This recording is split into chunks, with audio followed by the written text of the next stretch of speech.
बघा, उमेशदादावरती खालच्या पातळीवरती टीका, चरणराजवरती टीका, विजयराज डोंगरेंची टीका, बाळासाहेब आपल्यावर टीका, रमेश बारसकरांवरती टीका. आता तुम्हाला सांगतो गावकऱ्यांनो, यांची झाली आता सुट्टी. आता आमदार पडला. बरं झालं, तुमच्या माहितीसाठी सांगतो, ते अजितदादाकडे गेले होते काय तर मागायला, आणि पंढरपूरची आमची 2 लोक होते तिथं, त्यांना माहिती नाही, आणि दादाला काय मागितलं. आता दादा कसं फटकळ स्वभाव, दादानी सरळ सांगितलं, अरे तुला आमदार निवडून आणता येत नाही, काय मागायला लागला म्हणले. काय मागायला बघायचं नाही म्हणले.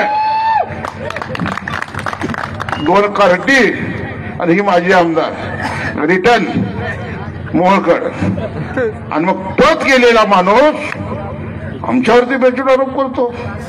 मोहोळमध्ये तब्बल 15,000 मतदान झालं मोहोळ शहरामध्ये, आणि त्यातलं 12,000 मतदान मला पडलं. आमच्या लाडक्या ताईंनी सगळ्यांनी मिळून निर्णय घेतला की पाणीवाला दादा महाराष्ट्राच्या विधानसभेत गेला पाहिजे, आणि त्या माय भगिनीच्या आणि सर्व मोहोळकरांच्या या सगळ्याच्या आशीर्वादानं जवळजवळ मोहोळमध्ये 15 पैकी 12,000 मताधिक्य मला मिळालं. मी स्वतःला नशीबवान समजतो बाळासाहेब.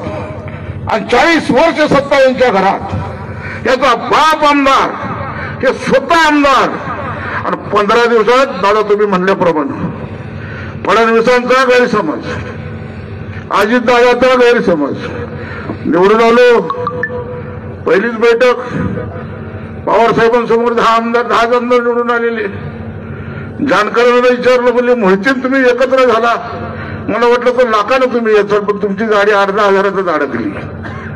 नंतर माझ्याकडे बघितलं, अरे तुमचं तर सीट गेल्यावर मी समजलं होतं म्हणले. म्हणजे इतका आत्मविश्वास या माणसांनी फडणवीसांना दिला होता, अजितदादांना दिला होता. परंतु सर्वसामान्य माणसं जर ठरवली, आज मोहोळमधलं मताधिक्य किती आहे? 27,702 मताचं मताधिक्य मला मिळालं. म्हणजे 28,000 मताधिक्याने दादा मोहोळ तालुक्याने यांना 4 मुंड्याचित केलंय. पंढरपूरच्या तालुक्यातल्या 17 गावातून 2,000 मताधिक्य, आणि उत्तर मधनं 450 मताचं मताधिक्य. दादा खरा नैतिक पराभव हा त्यांचा विधानसभेला झालेला आहे. आणि पायाखाली वाळू गेल्यानंतर आज बेचित आरोप करतायत.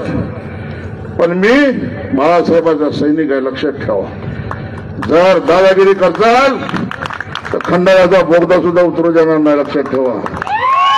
बाळासाहेब ठाकरे आणि तेजसाहेबांच्या तालमीत तयार झालेला शिवसैनिक आहे बाळासाहेब.